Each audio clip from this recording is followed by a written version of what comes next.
My name is Pete Brown, I'm a beer writer, and today I've swapped my pen for actually brewing the stuff rather than writing about it. Well, there's a growing trend at the moment for writers like myself to be invited to craft breweries to do a collaborative brew with them. It's great for us because, I mean, it's like if I was a music writer, it's like being asked to get up on stage with a band and jam with them. So it's nice to actually get my hands dirty and brew some beer. Okay, so the plan today is we're brewing an Imperial Stout, a strong dark beer. It's going to be about 6.5–7%. The alcohol in it comes from malt. A lot of it is this kind of pale malt, which is a bit like sort of like digestive biscuits. And they've got some darker malt. There's beautiful stuff here. That's crunchy. Tastes like chocolate-covered coffee beans.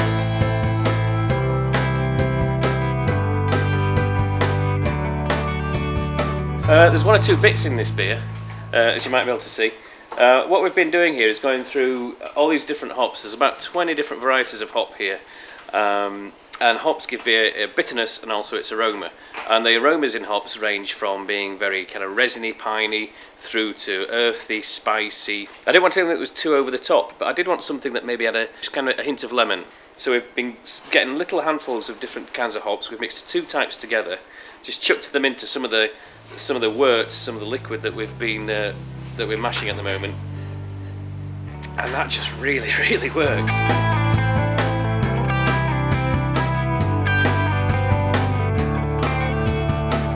Oh, that's chocolatey, it's biscuity. I suppose I could say put those together and say it's like a chocolate digestive or a chocolate hobnob, but it's actually nicer than that.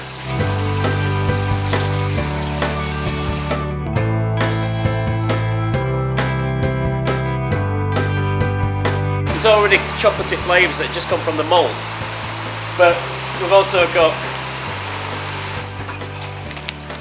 really lovely, it says there, strong chocolate there, so might add a bit of that, might do, not sure yet. We've also got cocoa powder, might add a bit of this instead, maybe as well as, we don't know. Lovely, I mean that's a bit more what the malt actually tastes like. And then we've got crystallised ginger or fresh ginger. We're probably going to use the crystallised stuff because that'll be easier to dissolve into the brew.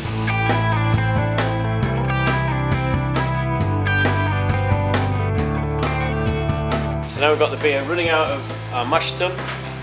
Through this pipe here, into this little thing here so we can see what it looks like and measure the temperature and the original gravity, which is the amount of sugar that's in this solution. We need to measure that, calculate that so that we know how much alcohol we're going to get out of it, and then that's running through here into the copper. This is where we bring it to the boil to a nice rolling boil temperature. That's where we add the hops. Those hops will break down. The acids in the hops are going to give the beer its bitterness, its kind of bitter backbone. And then just near the end of the boil, we're going to add our aroma hops. We're not going to boil those very long, if at all. They'll remain, their flavour compounds will remain intact and they'll give us our lovely aromas at the end.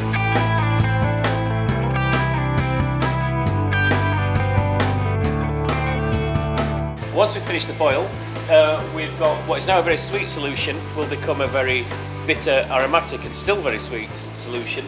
That'll be run off here into one of these fermenting vessels. Once it's in this vessel, at a nice kind of lukewarm temperature, we'll pitch the yeast in. The yeast will start to immediately attack all that sugar and start turning it into alcohol.